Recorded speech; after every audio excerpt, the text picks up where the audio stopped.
સૌરાષ્ટ્ર, કચ્છ અને દક્ષિણ ગુજરાતના અનેક જિલ્લાઓમાં ગાજવીજ સાથે વરસાદ વરસી શકે છે। ગુજરાતમાં ગરમી વચ્ચે હવામાનમાં પલટો આવવાની શક્યતા છે। હવામાન વિભાગે 6 થી 12 મે સુધી રાજ્યના અનેક વિસ્તારોમાં વરસાદની આગાહી કરી છે। સૌરાષ્ટ્ર, કચ્છ અને દક્ષિણ ગુજરાતમાં ગાજવીજ સાથે વરસાદ વરસી શકે છે। અમરેલી, ભાવનગર, બોટાદ, રાજકોટ, મોરબી અને કચ્છ જિલ્લામાં વરસાદી માહોલ સર્જવાની શક્યતા છે। સાયક્લોન સર્ક્યુલેશન અને ટ્રફ સક્રિય થતા ભેજવાળા પવનોના કારણે પરિસ્થિતિ સર્જાઈ શકે છે। આગામી 24 કલાકમાં વરસાદી ઝાપટા પડી શકે છે। અમદાવાદમાં આજે 41 ડિગ્રી તાપમાન વચ્ચે વાદળછાયું વાતાવરણ રહેવાની પૂરેપૂરી શક્યતાઓ વ્યક્ત કરવામાં આવી છે। ગરમી વચ્ચે સમગ્ર રાજ્યમાં વરસાદી માહોલ સર્જાવાની પૂરેપૂરી શક્યતાઓ છે। હવે સૌની નજર આગામી દિવસોમાં રહેલા વાતાવરણ પર રહેશે। આરોગ્ય વિભાગે પાડેલ દરોડામાં દૂધ અને પનીરના સેમ્પલ પરીક્ષણમાં થયા ફેલ। રૂપિયા કમાવાની લાલચે વેપારીઓ ભેળસેળ કરતા જરા પણ અચકાતા નથી અને લોકોના જીવ જોખમાય તે રીતે ભેળસેળિયું દૂધ હોય કે પનીર પીરસવામાં આવતું હોય છે। ત્યારે મનપાની આરોગ્ય શાખાએ પ્રેમ વાટિકા રેસ્ટોરન્ટ અને ઇન્દિરા સર્કલ પાસે આવેલ દુકાનમાંથી લીધેલા પનીરના નમૂના પરીક્ષણમાં ફેલ થયા હતા અને વાવડી વિસ્તારમાં આવેલ ડેરીમાંથી દૂધમાં પણ મિલ્કમાં ફેટનું પ્રમાણ છે તે ઓછું જોવા મળ્યું હતું। ઉપરાંત 11 જગ્યાએથી પનીર, ચીઝ, શ્રીખંડ, મસાલા સહિતના નમૂના છે તે લેવામાં આવ્યા છે। લોકોના આરોગ્ય સાથે ચેડા કરતા ભેળસેળિયા વેપારીઓ ક્યારે સુધરશે તે જોવાનું રહ્યું। કચ્છના પડાલા ક્રીક વિસ્તારમાંથી બિનવારસી હાલતમાં મળી આવેલી પાકિસ્તાની બોટને લઈ બીએસએફ સહિતનું તંત્ર હરકતમાં આવ્યું છે। આસપાસના વિસ્તારમાં સર્ચ ઓપરેશન શરૂ કરાયું। કચ્છના કોટેશ્વર પાસે પાકિસ્તાની બિનવારસી હાલતમાં બોટ મળી આવી હતી, જેને લઈ સમગ્ર વિસ્તારની અંદર બીએસએફ દ્વારા સર્ચ ઓપરેશન સવારથી શરૂ કરવામાં આવ્યું છે। કોટેશ્વર પાસે આવેલા પડાલા ક્રીકની આસપાસ આ બોટ મળી આવેલી હતી। પ્રાથમિક તબક્કે આ બોટ કોઈ માછીમારો લઈને આવ્યા હોવાનું અનુમાન છે। જો કે બોટ જે હાલતમાં મળી હતી એમાં માછીમારો અથવા તો કોઈ પણ વ્યક્તિ ન હોવાના કારણે બીએસએફ સહિતની એજન્સીઓ વધુ સતર્ક બની છે અને પડાલા ક્રીક અને આસપાસના વિસ્તારની અંદર સર્ચ ઓપરેશન શરૂ કરવામાં આવ્યું છે। જો બોટની અંદર માછીમારો અથવા તો અન્ય કોઈ વ્યક્તિઓ હતા તો એ ક્યાં છે અથવા તો ક્રીક વિસ્તારમાં છુપાયા છે કે કેમ તેની તપાસ શરૂ કરવામાં આવી છે। બિનવારસી મળી આવેલી આ બોટમાંથી પ્રાથમિક તપાસમાં કંઈ શંકાસ્પદ વસ્તુ નથી મળી આવી। મોટેભાગે માછીમારો હોવાનું અનુમાન લગાવવામાં આવી રહ્યું છે। અમદાવાદમાં વરસાદ વગર જ શહેરના રોડ રસ્તાઓ ઉપર ભૂવા પડવાની ઘટનાઓ સામે આવી છે। ગઈકાલે મોડી રાત્રે બીબી તળાવ રોડ પર પણ ભૂવો પડ્યો। ચોમાસા પહેલાં જ અમદાવાદ શહેરમાં અલગ અલગ વિસ્તારોની અંદર રોડ રસ્તા બેસી જવાની ઘટનાઓ સામે આવી છે, જેમાં છેલ્લા 3 દિવસની અંદર જ 3 જેટલા અલગ અલગ વિસ્તારમાં ભૂવા પડ્યા હોય તે પ્રકારની ઘટના સામે આવી। ગઈકાલે વરસાદ વચ્ચે અમદાવાદના બીબી તળાવ એટલે કે વટવા આસપાસના વિસ્તારની અંદર એક ભૂવો પડ્યો હતો, જેમાં બાઇક સવાર સ્લીપ ખાતા બાઇક અંદર પડ્યું હતું અને બાઇક સવારનો આબાદ બચાવ થયો હતો। ફાયરની ટીમ બોલાવી તે વ્યક્તિને બહાર કાઢવામાં આવ્યો હતો। જો કે કોર્પોરેશનનું કહેવું છે કે માત્ર બાઇક સ્લીપ ખાઈ અને અંદર પડ્યું હતું, વ્યક્તિને કોઈ ઈજા નથી થઈ। સાથે કોર્પોરેશનના તંત્રનું કહેવું છે કે 10 દિવસથી આ પ્રકારની સ્થિતિ છે। જો કે અમે કામગીરી ચાલુ હોવાના કારણે આ વિસ્તાર કોર્ડન કરીને રાખ્યો હતો। આ બાદ બચાવ આ વ્યક્તિનો થયો છે। જો કે તંત્રની આ બેદરકારી છે એ સામે આવી છે। અમદાવાદ મહાનગરપાલિકાનું કહેવું છે કે 10 દિવસથી આ ભૂવાની જગ્યા પર ત્યાં કોર્ડિનેશન કરવામાં આવ્યું હતું, પરંતુ આ બાઇક સ્લીપ ખાવાના કારણે બાઇક અંદર પડ્યું હતું। સ્થાનિક સ્વરાજની ચૂંટણી પૂર્ણ થતાં જ મનપાનું બુલડોઝર ધોણ્યું। મહાનગરપાલિકાની ચૂંટણીને લઈને આચારસંહિતા લાગુ થઈ ગઈ હોવાથી ડિમોલિશનની કામગીરી પર બ્રેક લાગી હતી, પરંતુ ચૂંટણી પૂર્ણ થતાં જ મનપાનું બુલડોઝર ફરી ગેરકાયદે બાંધકામો ઉપર ફરી વળ્યું છે, જેમાં વોર્ડ નંબર 10, 11, 12માં ખાસ કરીને નાના મવા અને મવડી વિસ્તારમાં 3783 ચોરસ મીટર જગ્યા પર કોમર્શિયલ અને ધાર્મિક દબાણ છે તેને દૂર કરવામાં આવ્યું છે। અંદાજે આ જગ્યાની કિંમત 32 કરોડ રૂપિયા છે। દૂર કરાયેલા ગેરકાયદે બાંધકામો ફરીથી થશે કે નહીં તે હવે જોવાનું રહ્યું। સુરતમાં રોગચાળોએ માથું ઉચક્યું છે અને ઝાડા ઉલટીના કારણે 5 વર્ષના બાળક સહિત 3 લોકોના મોત નીપજ્યા છે। હીરાનગરી સુરતમાં હાલ રોગચાળાએ માથું ઉચક્યું છે। તાવ, ઝાડા ઉલટી અને કમળાના ભરડા શહેરમાં આવી ગયું હોય તેમ લાગી રહ્યું છે। દુઃખની વાત એ છે કે આ જીવલેણ રોગ છે ચાળે એક 5 વર્ષના બાળકનો પણ ભોગ લીધો છે। હોસ્પિટલની સ્થિતિ અત્યંત ગંભીર છે, જ્યાં રોજની 500 થી 600 જેટલી ઓપીડી નોંધાઈ રહી છે। આ ઉપરાંત દર્દીઓમાં તાવ અને ઝાડા ઉલટીના લક્ષણો સૌથી વધુ જોવા મળી રહ્યા છે। તબીબોના મત પ્રમાણે વાતાવરણમાં આવતા અચાનક પલટા અને અસહ્ય ગરમીના કારણે વાયરસ વધુ સક્રિય બન્યા છે। અત્યારે બહારનું ખાવાનું અને ખાસ કરીને ખુલ્લેઆમ વેચાતા ચટકદાર પદાર્થો ખાવાનું ટાળવા જોઈએ। શરીરમાં પાણીનું પ્રમાણ જળવાઈ રહે તે માટે વધુમાં વધુ પાણી, જ્યુસ અને ઓઆરએસનો ઉપયોગ કરવા હિતવાહ છે। આમ સુરતમાં વકરેલો રોગચાળો ગંદકી અને ગરમીના કારણે જીવલેણ સાબિત થઈ શકે છે। ઉના શહેરમાં કોમી શાંતિ જાળવવા માટે રાજ્ય સરકારે મોટો અને મહત્વપૂર્ણ નિર્ણય લીધો છે। શહેરના અનેક વિસ્તારોને અશાંત વિસ્તાર તરીકે જાહેર કરવામાં આવતા ઉના શહેરમાં મિલકતોના સોદાઓ પર કડક નિયંત્રણ લાદવામાં આવ્યું છે. રાજ્ય સરકાર દ્વારા ઉના શહેરના વોર્ડ નંબર 1, 2 અને 4 ને અશાંત વિસ્તાર જાહેર કરવામાં આવ્યા છે. આ નિર્ણય 1 મે 2026 થી અમલમાં આવ્યો છે અને આગામી 5 વર્ષ સુધી લાગુ રહેશે. નવા નિયમો અનુસાર હવે આ વિસ્તારોમાં કોઈ પણ મિલકત ખરીદ વેચાણ માટે પ્રાંત અધિકારીની પૂર્વ મંજૂરી લેવી ફરજિયાત રહેશે. સાથે જ સોદો બજાર કિંમતે થયો છે તે અંગે એફિડેવિટ આપવું પણ જરૂરી બનાવાયું છે. નિયમોના ઉલ્લંઘન બદલ કડક સજા, જેમાં 5 વર્ષની જેલનો પણ સમાવેશ થાય છે. સરકારનો દાવો છે કે આ નિર્ણય કોમી શાંતિ અને સામાજિક સંતુલન જાળવવા માટે લેવામાં આવ્યો છે.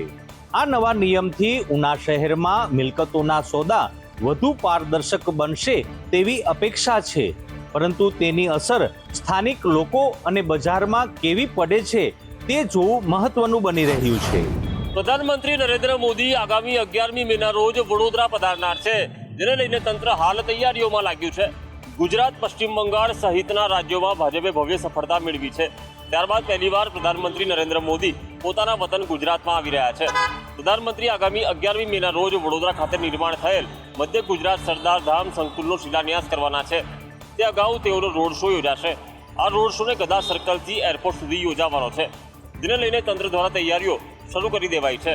જેમાં હાલ આસપાસના વિસ્તારમાં સફાઈ અભિયાન અને દિવાલો, જાળીઓ અને ડિવાઈડરને રંગરોગાન કરાઈ રહ્યું છે. ઉપરાંત આગામી દિવસમાં અહીં પશ્ચિમ બંગાળ અને આસામની થીમનું ડેકોરેશન પણ કરાશે. આ રોડ શો 15,000 લોકો નિહાળશે તેવો અંદાજ સાથે તૈયારીઓ કરાઈ રહી છે. એટલું જ નહીં, સરદાર ધામના લોકાર્પણ પ્રસંગે 50,000થી વધુ પાટીદાર સમાજના લોકો ઉપસ્થિત રહેશે. વડોદરાના ડભોઈમાં બિલ્ડરોની મનમાની સામે આવી છે. શેગુવાડા ગામે બિલ્ડરોએ માઇનોર કેનાલ તોડી નાખી છે. વડોદરાના ડભોઈમાં બિલ્ડરોની મનમાની સામે આવી છે. શેગુવાડા ગામે બિલ્ડરો દ્વારા માઇનોર કેનાલ તોડી નાખી. 500 મીટર કેનાલ જેસીબીથી બિલ્ડરે તોડી નાખતા મલ્હારપુરાના ખેડૂતો દ્વારા ઉગ્ર વિરોધ નોંધાવવામાં આવ્યો છે. ખેડૂતોએ અધિકારીઓ તેમજ બિલ્ડર વિરુદ્ધ સૂત્રોચ્ચાર કર્યા. બૈતુલ નૂર સિટી બિલ્ડરોની મનમાની સામે આવી છે, જેના કારણે ખેડૂતોએ પિયાતના પાણી માટે વલખા મારવા પડી રહ્યા છે. આસપાસના ખેડૂતોને સિંચાઈનું પાણી મળતું નથી અને ખેતી પર ભારે અસર પડી છે. આ વર્ષે ખેતીના તમામ પાકો નિષ્ફળ ગયા છે. સંદેશ ન્યૂઝના અહેવાલ બાદ સરદાર સરોવર નર્મદા નિગમ દ્વારા ડભોઈ પોલીસ સ્ટેશન ફરિયાદ નોંધવાની કાર્યવાહી હાથ ધરવામાં આવી છે. અમદાવાદના વસ્ત્રાલના રસાયણ ઇન્સ્ટિટ્યૂટનું ઉજ્જવળ પરિણામ આવ્યું છે. ધોરણ 10 અને 12 કોમર્સ અને સાયન્સમાં શાનદાર પરિણામ આવ્યું છે. ધોરણ 12ના પરિણામમાં વિદ્યાર્થીને ગુજસીટમાં 99.84 માર્ક્સ આવ્યા છે. ધોરણ 10માં 97.93 માર્ક્સ સાથે વિદ્યાર્થી અવ્વલ આવ્યો છે. શિક્ષકોના માર્ગદર્શનથી ઇન્સ્ટિટ્યૂટનું ઉજ્જવળ પરિણામ આવ્યું.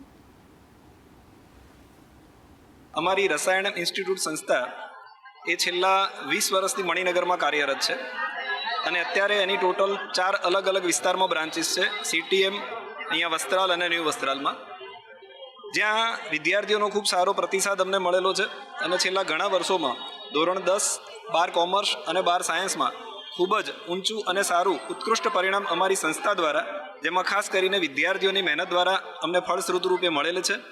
મારું 99.78 PR આવ્યા છે. હું મારો શ્રેય પટની સરને આપવા માંગુ છું. તેમણે ફિઝિક્સમાં અમારી પાસે ઘણી બધી મહેનત કરી છે. ગુજસેટમાં મારે 99.84 માર્ક્સ આવ્યા છે. રસાયણ ઇન્સ્ટિટ્યૂટના બધા જ સર તથા બધા જ મેડમોને હું મારો શ્રેય આપવા માંગુ છું. 99.78 PR છે અને 96.50% છે. સૌથી વધારે ટફ તો મારા માટે મેથ્સ જ હતું. પછી ધીમે ધીમે એમાં સરનો સપોર્ટ અને ડેલીની પ્રેક્ટિસ, પછી અહીંયા નાઇટ રીડિંગ રહેતું હતું. PR 99.87 અને પર્સન્ટેજ 97. ટાઈમ મેનેજમેન્ટમાં જોવા જઈએ તો સ્કૂલમાં અને ટ્યુશનમાં તો રેગ્યુલર લેક્ચર્સ ભરતા જ હતા. એ સિવાય સરે નાઇટ રીડિંગ અને બધા મિની ટેસ્ટ, મેગા ટેસ્ટનું અરેન્જમેન્ટ કર્યું હતું. અમારે PR 99.97 છે અને પર્સન્ટેજ 97.83 છે. ટ્યુશન્સમાં અને એમાં સરનો સારો એવો સપોર્ટ થયો હતો, એના લીધે કોઈ ટ્રબલ કે કંઈ નથી લાગ્યું. ધોરણ 10 બોર્ડનું પરિણામ જાહેર થયું છે. સુરતમાં વિદ્યાર્થીઓ રડી પડ્યા. પરિણામ જાહેર થતાની સાથે જ વિદ્યાર્થીઓમાં ખુશી છવાઈ ગઈ હતી. વિદ્યાર્થીઓ સાથે તેમના માતા પિતાની આંખમાં પણ હર્ષના આંસુ આવી ગયા. શાળા પરિસરમાં ઢોલ નગારા સાથે ઉજવણી થઈ. બોર્ડની વેબસાઇટ ઉપર પરિણામ જાહેર થયું હતું.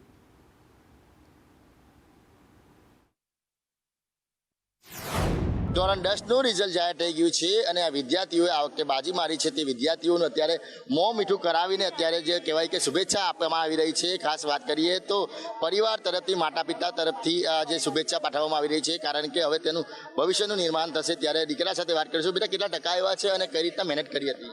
મારે 93% PR આવ્યા છે. હું ભક્તિ ઇન્ટરનેશનલ સ્કૂલમાં અભ્યાસ કરું છું. મેં બહુ જ મહેનત કરી હતી. મારી મમ્મીને બ્રેસ્ટ કેન્સર હતું, તો પણ મેં આવી તકલીફમાં પણ મેં ભણવા પર ફોકસ કરીને A1 ગ્રેડ હાંસલ કર્યો છે. બેન, શું કહેશો? તમારા દીકરાએ A1 ગ્રેડ હાંસલ કર્યો છે, તકલીફોમાં પણ એને મહેનત કરી છે. મને મજા નહોતી તો એ તને ભણવામાં સારું ધ્યાન આપ્યું હતું. એની મહેનત સારી છે ને સર લોકોએ એને હેલ્પ આપી હતી કે તાર મમ્મીની તબિયત બરાબર નથી, તો એમ જ્યારે પૂછે ત્યારે બધી મહેનતનો સાથ આપ્યો.